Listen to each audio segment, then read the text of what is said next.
Welcome to The Truth About Taxes and Retirement. This podcast is brought to you by SavingYouTaxes.com and hosted by J. Barry Watts. As an advanced tax strategist and enrolled agent federally licensed by the IRS, Barry is uniquely qualified to go deeper into the Internal Revenue Code than most accountants. He understands and interprets its provisions, explaining how they'll help you reduce income taxes you owe so you can direct that previously wasted tax money into tax-free accounts that you can enjoy in your retirement years. Now, on today's episode. Hello, and welcome to another edition of The Truth About Taxes and Retirement.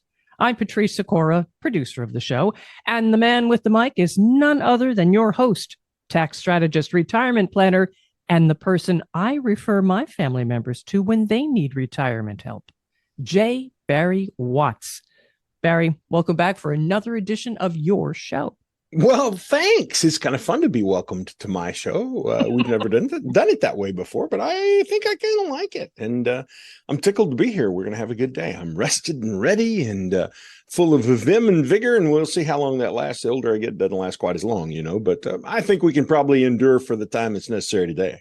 Well, where'd you get all the vim and vigor from? I was off yesterday because, it was holiday, and then I was off the weekend, and I actually yesterday morning didn't wake up until after 8, and that's pretty unusual for me.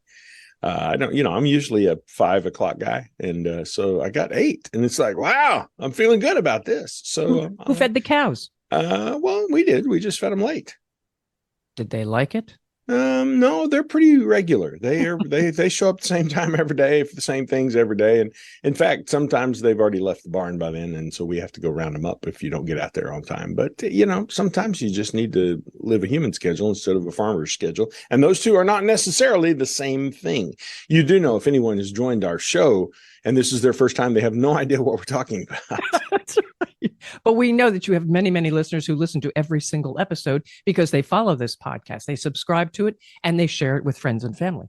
There you go. I like that. So they know about the farm and the fact that when we're not here in the office managing money and building retirements and podcasting, we're also sometimes out on the farm taking care of things at home here in the Missouri Ozarks, from where our show originates. All right, Barry, let's get to the show because the episode today is entitled Untangling the Retirement Rat's Nest. That's rather an ominous description there. So how about some explanation? Well, first of all, do you know what a rat's nest is, Patrice? Have you seen a rat's nest? I cannot say I've seen a rat's nest. I've seen a rat. I've seen a big rat in New York City, but I never saw their nest. Well, because before we went live on the air, you were asking me about groundhogs. I suppose that maybe you'd seen rat's nests. They don't look anything like groundhog nests, but here's what a rat's nest looks like. When you've got a pack rat, what they do is they build their nest. There's a reason they refer to them as pack rats. They build their nests out of any kind of crap they can find. And so there may be leaves or straw or grass, but there also may be the wiring off of your Chevy or the insulation out of your house or plastic out of your garbage can or paper. Oh, if you got an old newspaper laying around, they'll chew that up and build their nest out of it. So when you find a rat's nest, it's just this horrible, nasty, entangled mess of materials where the rat has built himself a place to lay and sleep. And for a lot of people, retiring and finances are kind of like a rat's nest. It's a variety of materials, a variety of things that they don't know what to do with. They don't know how to think about. They don't know how to organize. And I find, Patrice, when people come in to see me to talk about retirement, they fall into two distinct categories. The first category is they're oblivious. They're like, hey, I'm 65. I'm pulling the trigger. Well, have you thought about what your income is going to look like? Haven't even stopped to consider it. Have you thought about how long your money is going to last? Nope, I sure haven't. I just figured it would all work out. So there's this oblivious crowd, and I don't enjoy them very much. And then there are those who are stunned by the complexity. That's kind of the rat's nest crowd. And so they're wrapped up in all these questions like, well, so is now really the right time to retire? Do I have enough money? And when should I take Social Security? And which pension option should I select? And should I take my pension for my life or take less money and preserve pension benefits for my spouse? And will my income last, or am I going to need a part-time job in retirement? Or will I want a part-time job in retirement? because there are people who retire and after just a few months, they decide that retirement wasn't really what it was cracked up to be. And so they want to do something else. But what all these folks don't know is embedded in the rat's nest, in the confusion and the entanglement, are all kinds of impacts from the decisions that they make. You see, how they make those decisions can determine whether or not they will pay taxes on Social Security, how much their Medicare will cost, because people pay Medicare at different rates. And you walking down the street, you don't know. You think, gray hair, must be Medicare. I bet he's paying the same thing I am. No.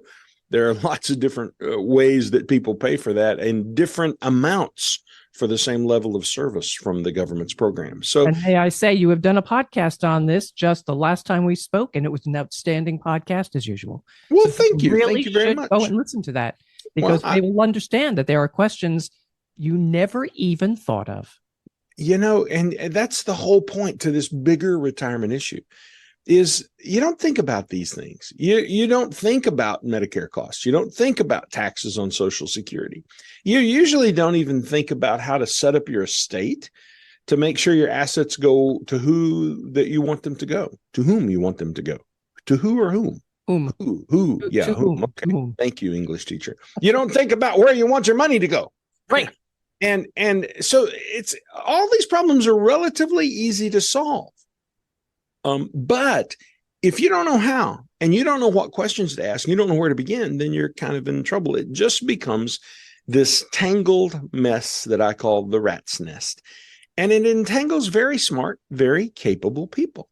So I'm just thinking about the folks that I deal with day in, day out. I had last week here in the office, I had 2 physicians, different times, different appointments. They weren't a couple. 2 different physicians. Now, obviously, they're smart people. They've been to medical school. They've got a lot of schooling behind them. But they were like newborn babies in terms of financial planning and dealing with finance. And they both acknowledge that. They're like, I don't know anything about it. I don't understand how this works. This is not my specialty. So it was just kind of funny. That was their line. This is not my specialty. So it's interesting that people can be so deep in their specialty and so novice in something else that for me is kind of simple and commonsensical, but then that's not really fair because I do this stuff every day. This is your specialty. Well, it is my specialty, but something, Patrice, here's an interesting story. I had a person in the office last week who their specialty is they are a certified financial planner. Okay. And they came to see me. Does that seem strange to you? Certified financial planner, CFP, big test, have to study. It does surprise me. Yeah. This person was a certified financial planner and they came to see me. Now, I've passed the CFP designation myself, but, generally those kind of guys don't come to each other for help. But this guy came, sat out of my office and wanted to look to me for help. And I just thought that was particularly strange. I happened to mention the story to my mother. We had dinner together last night. I didn't tell her who, of course, because all of the clients we deal with are confidential. We never disclose who those people are or what their cases are. But I just happened to mention that I'd had a CFP come in to the office to ask for my help. And Mom said, well, I'm not surprised at that at all. She said, you do so many other things besides financial planning. I said, oh, really, Mom? Like what? She said, well, you help people with Medicare and you do tax things. You do tax planning and you do estate planning. And she mentioned a few more. And I'm like, wait, Mom, aren't those things financial planning? She said, well, I think financial planning is just, just taking care of the money. I'm like, no, that's investment management, Mom. You see, financial planning and retirement planning certainly is dealing with all of these different issues that may arise. And that's why it is so entangling to people, is they get lost in the different issues and they don't know how to think about it. If all we had to do was manage money, it'd be really, really easy, but it's not. For example, I just walked down the hall to pick up the microphone for this podcast, and they yelled at me as I walked down the hall, hey, Barry, got a question. And the question related to a lady who we're helping right now, who in the first year, her required minimum distribution from her IRA is going to be over $800,000 in the first year. That's going to be a pretty big tax smack. Oh, yeah. Guess what she's going to pay on Social Security? The max. Guess what she's going to pay for Medicare? The max.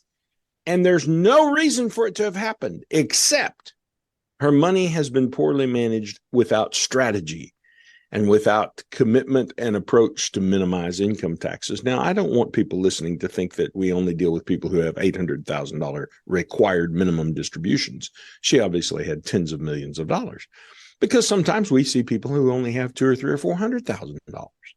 But the problems are the same. It's just a magnitude. It's the same problem, just with additional zeros up against it. And so whatever your level of income and your level of assets are, you need to realize there are things you can do to make life easier. And that's what we want to help people do, is disentangle all of these things. Because what happens is people are, I think they start looking at retirement, they get lost in all this entanglement. It's just easier to put it off for another year. It's easier to just kick the can down the road and not have to think about it. It's interesting because as I work with people and I force them into questions, it's like, here's a question you have to deal with. And they get this look on their face, and it's a look of discomfort, and they kind of want to escape the room. You can't run away with this from this forever. You have to make these decisions, because otherwise the decisions will be made for you, and they won't be the decisions you want made for you. And you'll be forced and backed into those kind of things. So one of my mentors, a consultant in our industry, a guy by the name of Dan Sullivan, told me this one time. I thought it was really good. He said, Barry, the problem isn't the problem. Well, actually, I kind of think it is. The problem isn't the problem. The problem is you don't know how to think about the problem, how to think about the problem. The problem isn't retirement. The problem is you don't know how to think about retirement. And that mental cloudiness produces uncertainty, and that uncertainty can produce anxiety. And people are so used to feeling anxious about this that sometimes when we even figure it all out and tell them, okay, you can retire, and we show them the numbers that prove they can retire, sometimes they still don't believe it, and they keep going to work. Because it's a big step to retire, and we want to help people do it in a way that they can feel good about. That was inspiring. Well, no, seriously, it is something that's very difficult to think about. You are raised to work. You're going to have a career. You're going to make a difference. You're going to have a family, support that family, take care of them. And then suddenly the day comes when you're not going to work. I don't think so. It's funny you mentioned that, because again, before the show started, we obviously had a lot of fun before the show started, didn't we? We're back and forth. You're in New Jersey. I'm in Missouri as we're making this recording, by the way. And I showed you a photo of my wife that we'll hope she doesn't listen to the podcast, because we don't want her to know that I showed this photo. But I showed you a photo of my working wife on the farm, who was covered in dirt from head to toe. And, the point is, she's a worker, by the way. We call her Martha. If you know the Bible story of Martha and Mary, okay. We call her Martha. It's like, Martha, come over here and sit down. Yes. Because she's always up doing the work kind of stuff. And I can't work it out of her. But here's a funny story about that. We're raised to work. My youngest daughter recently asked her, Mom, what would you do if Dad decided he was done with the farm and he's just tired of it and he just doesn't want to do it anymore? And my wife, who will soon be 60, said, well, I would go back to nursing. I'd go get a job because she wants to work. So we are retired to work. It's built and bred into us. Well, to some of us, at least. It gives you purpose. It gives you purpose. More so your generation and mine, I'm guessing. The generations after us might or might not think the same way about it. But we are bred to work. And so when we tell people you don't have to work anymore and you're free, you can retire. Sometimes that in itself produces anxiety, and we don't want people to feel that way. So here's a thought for you. You need to think about not what you're retiring from, but you need to think about what you're retiring to. What are you going to do in retirement? For some people, that's easy. It's grandkids. For other people, it's a fishing boat. But you can only fish so much. I've got golfers and fishermen who are my clients, and what are you doing driving a bus part-time? Well, you can only play so many holes of golf. Mm-hmm. Yeah, that's right. So we want to help people untangle not just the financial mess, but the mental mess, so they can retire confidently. And that's why we produce what we call the 6 steps to retirement confidence. And that's what we want to talk about today on the show, is the 6 steps to retirement confidence to help you untangle the mental mess associated with retirement. All right. Step 1, Well, step one is what we call, by the way, Patrice, I should tell you that these are, when we think about steps, don't think about rocks on a path, stones on a path. I want you to think of a staircase, because these steps are leading you up. And the ultimate pinnacle where they lead you to is the pinnacle of retirement. So the first step that we step on this staircase is what we call income to age 100. Why 100? Come on. Who's going to live to 100, right? Well, more and more people. I don't know, Patrice. You don't really want to go down that road with me, do you? Because I happen to know that you're taking care of Mama. And how old's Mama? 91. 91. Okay. So Mama could make it to 100. So more and more people are seeing that happen. When I first started in this industry 30 years ago, people would live to 72 or 73. We planned them out to 72 or 73. And basically, if you had money to get to 73, you're good to go. And we told them if they lived longer than that, it was their own darn fault. Well, now we are routinely planning people to age 100 and realizing not everybody will get there. But some people will say, well, Mom's 98. So that's probably not a bad idea. Or some people will even kind of push a little and say, can we go to 110? And we tell them no, usually. Yeah. Well, they're 60 now. And so, planning to 100, that's a long time to plan. Yeah. So adding another 10 years, I don't think that's really going to help us. Chances are, if we're successful to 100, we'll probably be successful to 110 as well. But the point is, if you plan to have income that lasts all the way to 100 and you die at 87, guess what? That's not a bad thing. You're good. But if you plan only to have income to 87 and you live all the way to age 100, then your last 13 years of your life, you're going to be standing behind the counter saying, would you like fries with that? Would you like fries with that?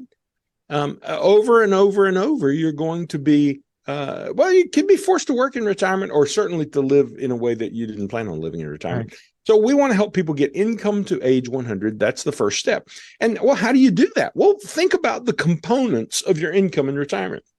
I bet most of our listeners have never stopped to think about what are the components of retirement income. Now, one of the components that most everybody's going to have is Social Security. Very few people don't have Social Security. So that's a component of retirement. The second component some people have in retirement is going to be pensions, because there's still a lot of people who've got pensions of some form or another. And outside of those two, then you may have a rental house that's paying some income, or maybe you're a trust fund baby and you get some money from a trust fund, and that's a really cool thing. Or maybe you inherited some farmland and you cash rent it. You're not on the farm anymore, but back in the Midwest, this is a big thing where people will have some income from the land that they've inherited over the years.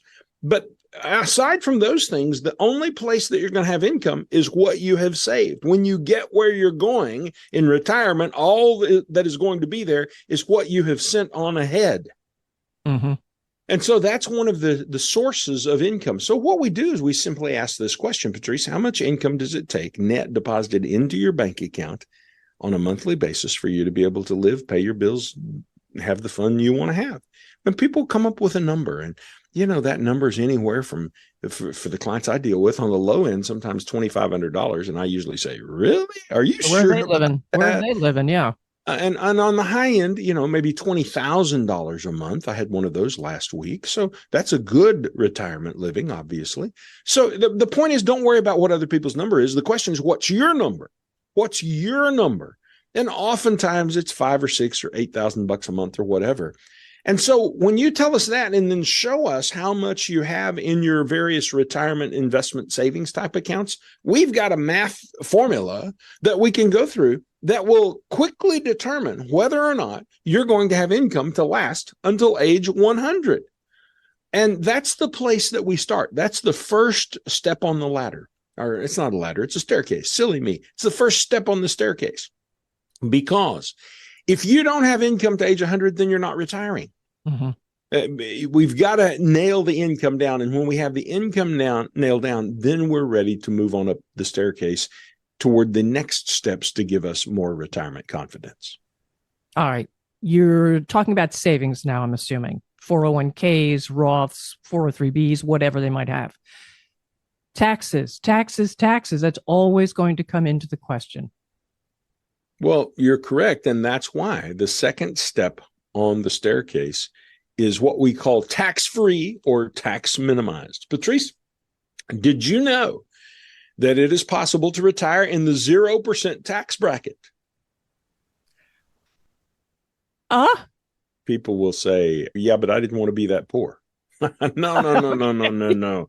It's possible to have $1 million a year in income and still be in the 0% tax bracket. Now, some people just say, yeah, well, I just don't believe that. I've never heard that before. Well, you haven't listened. You haven't studied this. I've been doing this for 30 long years. It's very possible about a third of our clients retire in the 0% tax bracket. Now, there are things you have to do to get there. And there are some things that prevent some people from getting there. There's some folks who walk in, lay all their stuff down. And it's like, you're never getting to the 0% tax bracket. But there are other people who can get there. And I'll give an example of one of the things that prevents you from getting there. If you have a really nice pension, a big pension, that pension alone can force you across the taxability of Social Security line, such that you, even if we got all the rest of your money to be tax-free, which we may be able to do, you're still going to wind up paying tax on Social Security. But there are some people who don't have that pension. They've got money coming from other sources, so they can achieve a 0% tax bracket. If you can't achieve 0%, then what's the next best thing? Well, we want you in the lowest tax bracket possible. Right. And right now, the lowest tax bracket possible is 10%. Now, bear in mind, that's not going to be true probably over the next 30 years. In fact, I'm guessing someone in the 10% tax bracket today, 10 years, 15 years from now, may actually be in the 25% tax bracket, which will perhaps be the lowest bracket at that time.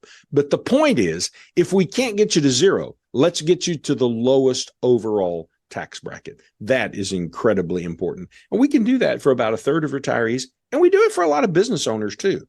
Different for business owners, by the way. I recently had a business owner we helped who, I don't know if I've told you the story or not. He's making about $900,000 a year, something like that. So he's got a nice business. Mm-hmm. And we were able to develop for him over $1.1 million worth of tax deductions. Now, think about it. Tax deductions go against income. So if he's making $900,000 and we created $1.1 million worth of tax deductions right out of the tax code, then he's got a negative income for tax purposes. That's so we made all of his taxes disappear. Now, in his case, then we had to back up just a little bit because he wanted to take some of that $900,000 and live on it. So we couldn't make all of his taxes disappear. He had to pay tax on the living money. But this guy's living on like $150,000 and he's paying tax on like $900,000. So these are the kinds of steps that we can take that make a big difference for business owners as well. But this program is about the steps to retirement confidence, and we can certainly get retirees to the 0% tax bracket in some cases. All right, you've got your principal. You're talking about taxes now. What about the principal? Well, people think, well, I'll just live out of my earnings in retirement. Well, maybe you will, or maybe you won't, because if you don't have enough saved, you're going to have to eat up principal. And so now we're back to that first step. We're thinking about, will my principal still run me all the way to 100, or am I going to actually run out of principal somewhere along the way? Now, one of the things that can cause you to run out of principal is not spending, but actually difficult stock markets. You know, a down market like last year where we were down about 20% in the market. And like 2008, where we were down something like 36%, or like the first 3 years, 2000, 2001, 2002, where we were down about 50% in the markets. If you have that hit in the first years of your retirement is probably going to be destroyed if you haven't done anything to protect yourself. One of the questions I always ask is, has your current advisor talked to you about how to protect your principal from down stock market? And people can't even answer the question. They go, no, not really. So one of the things that we help people understand is that there is a portion of your money. I don't know what the portion is. You get to decide that. But there's a portion of your money that should be put away in a place and in a way to where it's in a bomb shelter, that when the nuclear economic explosion happens, your money doesn't feel the shock. And those kinds of concepts and programs, you can still earn like, 5% or something like that on your money. So there's a certain portion of your principal that should be protected from that economic shock. Now, the rest of your money outside of the portion that you chose to protect can also be protected, but in a different way. For the rest of your money, we do a program that we call risk minimization. And that's where we invest you in a way that first determines what your risk level is and what the risk is in your current portfolio. And it's really interesting. I like to say it in miles per hour. So what's your risk level? And we'll figure out that, well, their risk with their nest egg, if they were driving it in their car, is, 40 miles an hour.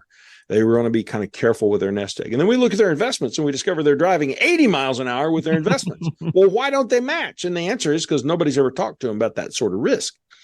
You can take the money that is not in the bomb shelter, the money that's not protected, and you can also protect it in some very effective ways that significantly minimize risk and historically take it down to single digits. Now, all the guys at the lawyer and compliance offices want us to be sure and say past performance is no guarantee of future results. And they're absolutely right. This isn't guaranteed, but it's worked that way for 20 years, really probably 40 or 50 years. So it's just a matter of knowing how to do things. Here's the point. Listen, wake up, straighten up. You don't have to be subject to the whims of the stock market. You don't have to take the beating. And I'm astonished at the number of people who just have rolled over and just said, well, this is it. If you're going to be an investor, you're going to take the beating. No, you don't have to do that. Listen to me.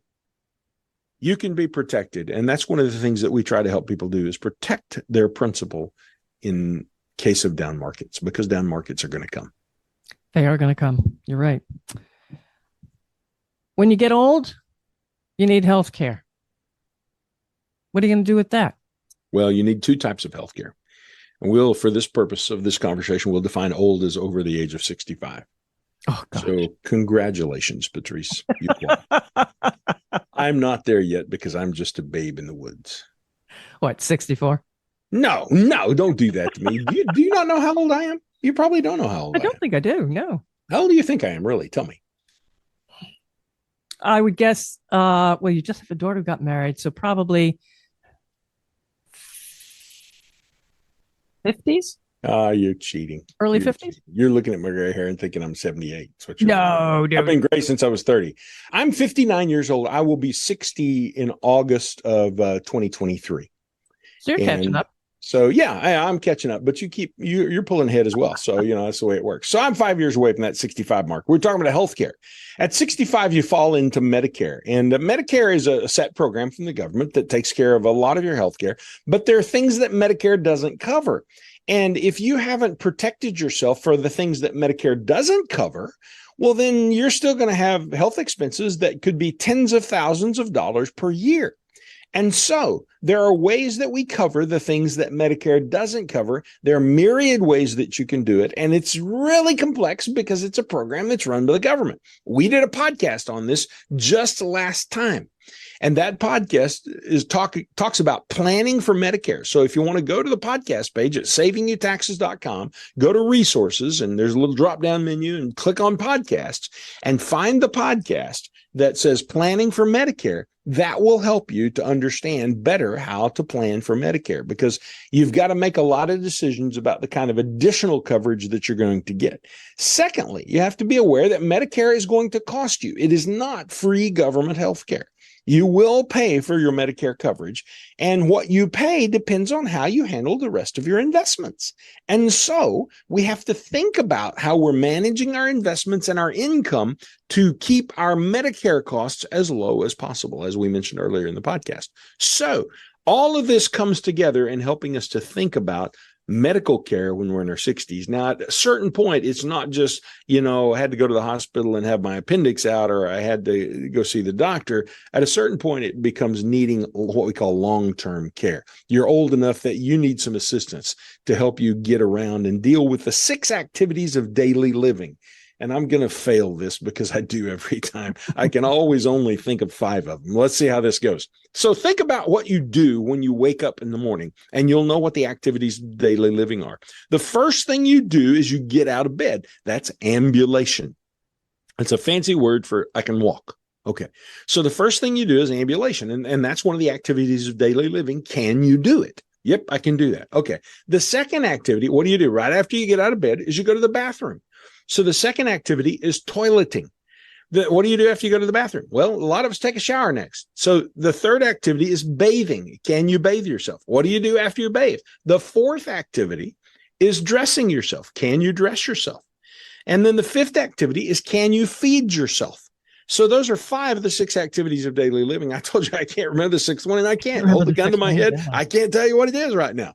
But there's something else they add to that. So I should pretend, if I were trying to smooth this over and make it really sexy, I would have done this better, because there is another thing that comes in here, and it is cognition. How's your mind? Are you thinking? And so any of those activities can trigger your need for long-term care. Now, long-term care can be in your home, or it can be in a facility. Most people want it in their home for as long as humanly possible. And so there are ways today that you can get that coverage. People think it's too expensive. They can't afford it. And for many people, Patrice, that's true. But there are ways that Joe in the middle class, who's been working hard for 40 years and just saved a few $100,000, can actually cover his long-term care expense in a way that he won't lose the money if he doesn't use it. That's the problem with long-term care, is people are afraid to buy the insurance because then they're afraid they'll die and didn't get to use it, and it was very expensive. Well, if you could buy the insurance and know that if you didn't use it, then all that money would come back to your family, maybe that changes your thinking about it. So long-term care planning is a really important step in the process, and you can't get it too soon. You don't need to do it in a vacuum, thinking about long-term care when I haven't even figured out if I've got enough money to last to age 100. But if you build the staircase and you start with income to age 100, and then you minimize your taxes on the second step, and then you protect your principal on the third step, and then you deal with Medicare and long-term care on the fourth step, well, you're well on your way to climbing up that staircase to the mezzanine level, where your retirement will be perhaps far more beautiful.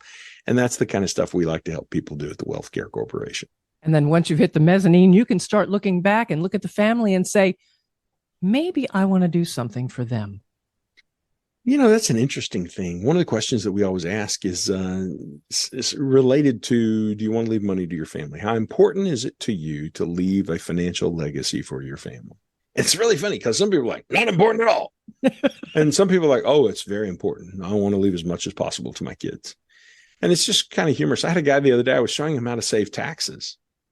And he was going to leave several $1 million to his kids ultimately. And he said, well, I look at this. I'm just paying the taxes for my kids. So, well, it's true. That wasn't a wrong way to look at it. But what I said to him is, well, look, the kids are going to pay the taxes. You can wait and let the kids pay it. But you know whose money they're going to use to pay it? They're going to use your money to pay the taxes. So the deal is, dude, would you rather this tax go to Washington, to the knuckleheads up there? You want the taxes to go up there to people you don't care about? And I knew he had a new granddaughter, and they just spent, or do you want that money to be left for your kids who he kind of said he didn't care about? And I mentioned the granddaughter's name. He's like, well, no, I guess I'll save those taxes.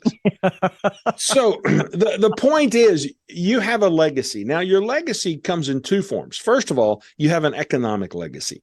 That's the money that you leave, the property that you leave, the hard assets that you leave. Around here, I say shotguns and teacups.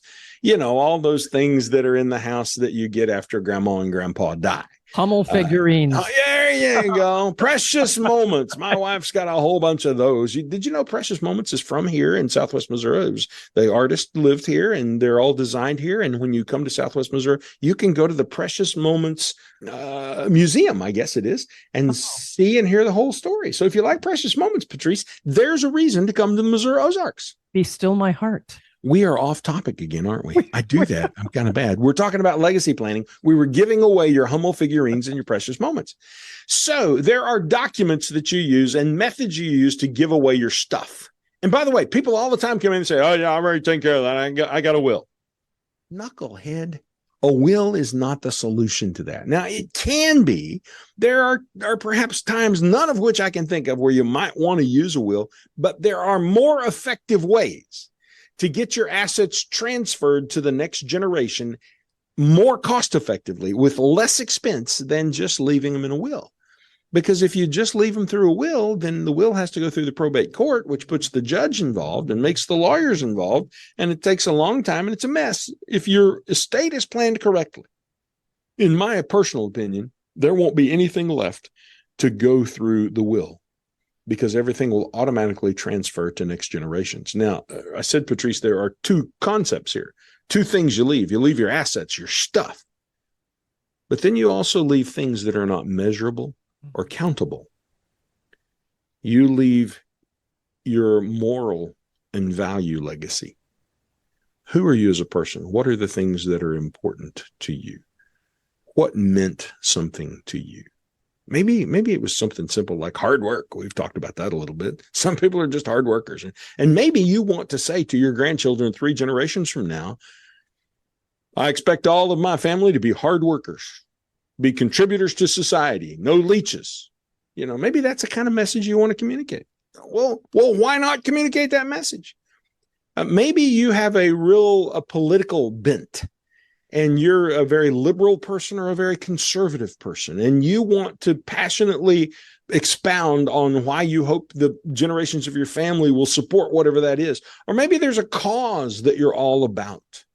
In our day, maybe it's stamping out abortion, which, by the way, we've moved a long way toward that as a country. And maybe that's something you want to speak to. I don't know. I'll tell you what mine is. In fact, I just made this speech not 2 weeks ago because my daughter got married. And, the dad gets to make a speech. And so right there in front of 150 people, I stand up and I say to the bride and the groom, I said, look, you guys got to understand how much we love you and how important you are to us, and how we give our life for you. And the other thing that we would give our life for is this. It is to see our children and grandchildren as followers of Jesus Christ. That is the most important thing to me and Mama.